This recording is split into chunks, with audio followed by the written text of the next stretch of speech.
All right, thank you so much for being here. Now, joining me for the breakdown presented by The General Insurance, I have E.J. Reed, Morgan DeBaun, and Ryan Wilson, three incredible entrepreneurs that I've absolutely overcome adversity and built really iconic brands. So thank you so much for being here. Thank you for having me. All right, so EJ, I'm going to start off with you. Let's talk about where you are today with Slim and Husky.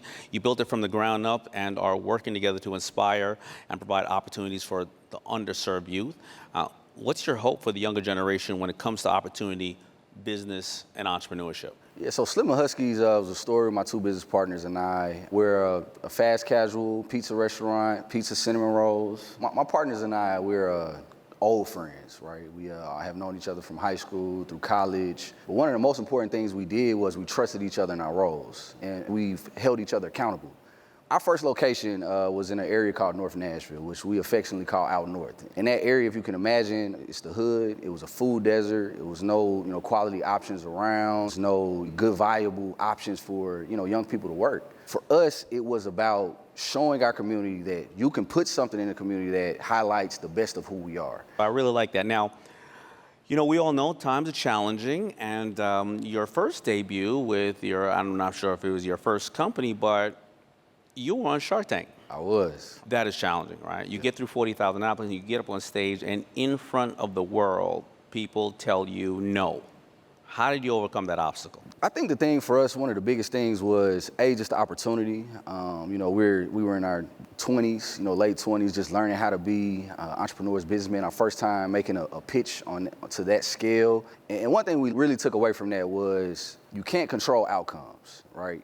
You control how you react to the outcome. Yeah. And how we reacted to that outcome was learning how to be more creative, working harder, adjusting the pitch a little bit, not talking about certain things, kind of focusing on what we could control. And from there, we were able to scale that business and sell it. So we were able to have a successful exit with that business, and that allowed us to start the wonderful, dope company that we have, Slim and Husky's Pizza. We need more of that so we can have these conversations, but whoever's watching should also be telling their kids, you need to see this man and this woman who are operating businesses. Absolutely, and that's why it's critical for small businesses to focus on scale. When we started Slim and Huskies, it was never about opening this one shop in North Nashville. We see our restaurant as a national brand. We're focusing on growth, and it doesn't have to be you just have this one restaurant in Nashville. Right. It can be as large as our dreams say. Well, let me go to Ryan. I want to make sure, Morgan, you understand that I'm saving you for last for a very specific reason. Chivalry is not dead. So I'm going to shoot over here to Ryan really quick. Now, so you have the Gathering Spot. Let me tell everybody what the Gathering Spot is. It's an amazing place. A lot of great professionals come of all colors, but you get to really network when you are there working. Tell me, what sparked the decision to create something new and innovative, such as the Gathering Spot? I mean, more than anything, we're in the people business at TGS. And after college, I found myself really missing what was special about that experience. Access to space, access to people who are studying different things, and just an energy in the community that existed that once I went to law school was just totally gone. And so I reached out to one of my college roommates from undergrad, and I was like, we should build a place where we can see the diversity and have that energy that we missed in college back in our lives. I told everybody in law school that as soon as we graduated, I was going back home and starting a business. And that's what I did. I graduated and we moved the next day. Yeah, a lot of people right now watching, they're scared. They're questioning or they're afraid to take that leap. Is there any advice that you can give to somebody if they're concerned about taking that leap? First and foremost, it's not random. Like that thing that is keeping you up at night, it's keeping you up at night for a reason, right? So really pay attention to that reason and run towards it. Second thing is, look, you're going to be told no. We were told no 97 times before the first person said yes. Yeah. And that's okay. As cliche as it sounds, if something is disruptive, if you're actually doing something that's new, then folks shouldn't really understand it. Right. So use that no or that negative energy as really a positive sign that you're headed in the right direction. Keep pushing forward, and you'll be surprised. You take a step every day, you'll look back, it's like, wow, I've gone a lot further than I ever thought I could. And then the business will be a real thing. Thank you, Ryan. Congratulations on that. Now, I'm really excited about Morgan. So why don't you tell me, how is the media impact with Black millennials and Gen Z since you founded Blavity? Like, how has it impacted culture and how has it grown? Because we have a huge media company, we have the largest digital media company for Black and Gen Z and millennials. The first thing that I was solving for was making sure that Black news and conversation and intellectual thought was able to continue through our generation.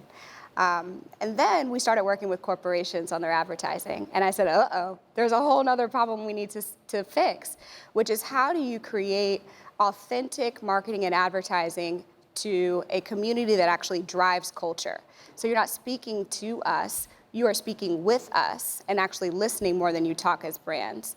And so that became a huge part of what we do today, is really working with Fortune 50 companies to help them be authentic in how they reach us with their campaigns. And so we're actually able to get a diverse set of talent that isn't in the normal job flow of Silicon Valley. And so people are discovering technology because of Afrotech, because we're able to use our media to actually drive awareness about the industry at large.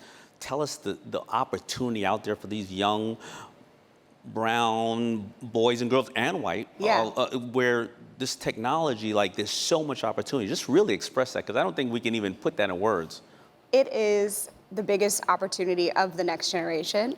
You don't have to be 40, you don't have to be white, you don't have to wait and raise money from all these people. You can use the internet and the tools today to start building. I totally agree. The walls have been broken down. Whether you are starting and you're working at a company getting paid well, or then you get stuck, or you decide, you know what, screw it, I'm going to create my own and I'm going to change the world. The opportunity is there. So thank you, EJ, Morgan, Ryan, and thank you so much, the General Insurance, for presenting this breakdown conversation.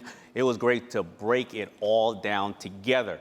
Next, check out the Rise and Grind video presented by Chase. It is my story of how I went from hustling right outside the Apollo Theater in the 90s to packing the house tonight.